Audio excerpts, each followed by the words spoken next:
गणपति बाप्पा मोरया। तो गणेश चतुर्थी की सभी को हार्दिक शुभकामनाएं। तो गणेश जी हमारे यहाँ पधार चुके हैं। तो ये हमने गणेश जी के लिए चौकी लगा दिया। और ये देखिए, अब मेरे डीजे में गाने चल रहे थे होम थिएटर में, तो मैं थोड़ा सा डांस कर रही थी।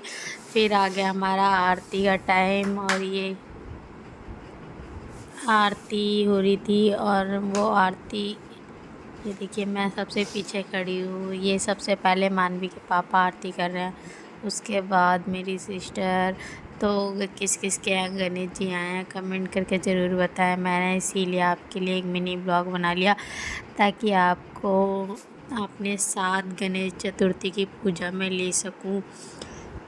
तो फिर उसके बाद लास्ट आरती हुई हमारे बच्चों की, ये देखिए।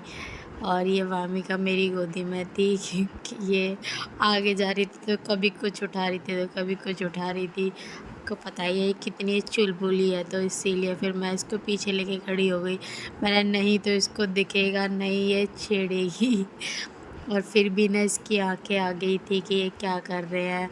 फिर ये मेरी जेठानी है, ये आगे गई हैं। तो ये सबसे लास्ट में आई थी क्योंकि ये कहीं गई हुई थी। तो फिर उसके बाद ये फिर सबसे लास्ट आरती इन्हीं की थी। तो किस किस अपने घर में विघ्नहर्ता की स्थापना की है। मैंने फर्स्ट टाइम की है क्योंकि पहले कभी नहीं की। पर ये मन में बहुत संतुष्टि मिली। हर बार मैं सोचती रहती थी करूँगी करूँगी करूँगी, फिर मुझे पता ही नहीं चलता था कब गणेश चतुर्थी नहीं आ जाती थी। फिर जब विसर्जन रहता था तब पता होता था कि हाँ गणेश चतुर्थी थी। तो ये मानवी के पापा को मेरी सास बोल रही थी भोग लगाने के लिए। ये कह रहे पर भोग का लगाते हैं क्योंकि आपको पता ही है गणेश जी की सूंड है। तो ये सोच रहे पता नहीं दांतों के पास लगाते हैं कि ये दांतों के पास मुंह होता है।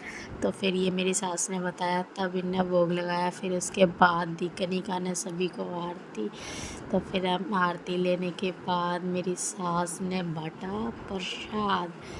और गणेश जी के फेवरेट तो देखो मोदक भी हैं और मोतीचूर के लड्डू भी हैं, पर हमने बांटे मोतीचूर के लड्डू। तो हमारे प्रसाद में था मोतीचूर के लड्डू। और ये देखो आरती ख़त्म हो चुकी है, ये सभी तक घंटी बजा रहा है। बहुत इन्जॉय किया हमने। और गणेश जी अब हमारे यहाँ पे 5 दिन के लिए पधारे हैं। तो 5 दिन तक हम इनकी सेवा करेंगे और आपके लिए मैं डेली ये ब्लॉग